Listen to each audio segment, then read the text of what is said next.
بسم اللہ الرحمن الرحیم۔ السلام علیکم، میں ہوں ڈاکٹر محمد سروان، اسسٹنٹ پروفیسر یورالوجی۔ آپ سے آج ایک نئے ٹاپک کے ساتھ ملاقات ہو رہی ہے۔ بہت ہی انٹرسٹنگ ٹاپک ہے اور کافی امپورٹنٹ اس لحاظ سے بھی ہے کہ کافی پیشنٹ ہمارے پاس اس بیماری کے ساتھ یا اس مسئلے کے ساتھ ہمارے پاس رپورٹ ہوتے ہیں اور اس کے ساتھ کافی پریشان بھی ہوتے ہیں، کافی ان کو ٹینشن پریشانی ہوتی ہے، انگزائٹی ہوتی ہے اس مسئلے کی وجہ سے۔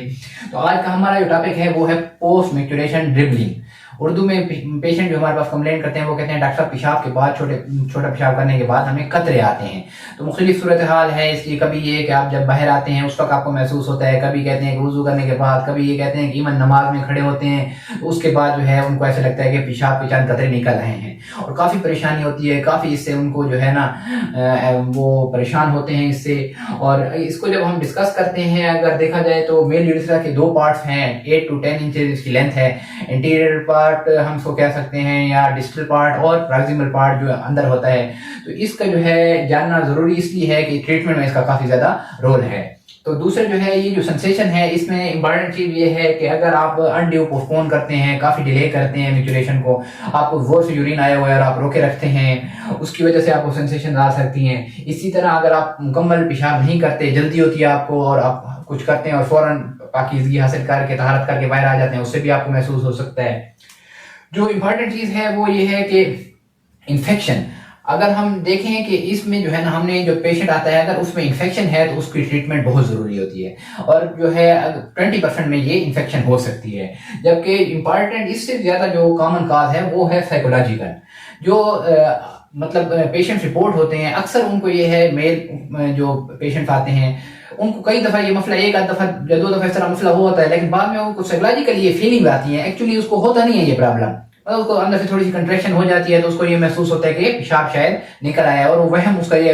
پھر obsessive compulsive disorder ہے، یہ بڑھتا جاتا ہے اور اس کی انگزائٹی ڈپریشن تک وہ ڈیولپ کر لیتے ہیں۔ تو 80% کا کیسز میں جو ہے وہ سائیکولوجیکل کاز ہوتی ہے۔ تو اب جو ٹریٹمنٹ اس کی ہے، اس میں ہم اگین پھر دیکھتے ہیں، پہلے ٹیسٹ کراتے ہیں یورین کا کہ کوئی انفیکشن نہ، اس کو رول آؤٹ کر لیں۔ الٹراساؤنڈ اگر نارمل ہے، پوسٹ ویڈ نہیں ہے، اس کا ریکورڈ نہیں ہے کوئی، تو یہ جب کلیئر ہو گیا تو پھر سائیکولوجیکل کاز۔ پھر سائیکولوجیکل میں جو ہے میں نے آپ کو بتایا، جو یہ کچھ آپ کو اس کے میکانزمز بتائے ہیں، ان کو ہم نے اوائڈ کرنا ہے۔ بہت زیادہ انڈیو ڈیلے نہیں کرنا پیشاب کو، پیشاب کرتے ہوئے ذرا کوشش کریں کہ مکمل پیشاب خالی ہو جائے۔ تیسرے نمبر پہ جو سب سے امپورٹنٹ ہے پھر ٹریٹمنٹ کے حساب سے،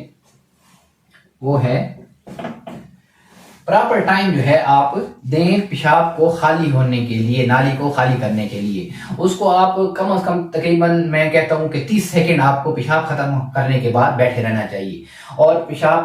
کی نالی خود بھی خالی ہوتی ہے، اور اس کو آپ ہاتھ سے مینول ایمپلیفیکیشن بھی کہہ سکتے ہیں کہ ہاتھ سے آپ نالی کو خالی کر سکتے ہیں دباؤ دے کے۔ اس کے بعد آپ کوشش کریں کہ ٹیشو پیپر وغیرہ یوز کر لیں، اس سے اس کو ڈرائی کر لیں۔ مطلب ایون بات تو یہ کہتے ہیں کہ آپ اٹھ کے اگر واش روم میں جگہ ہے تو 1-2 قدم چل لیں، تاکہ جو پوسٹیریئر یوریتھرا ہے، جو میں نے پہلے بتایا ہے، یا اس کا پراکسیمل پارٹ ہے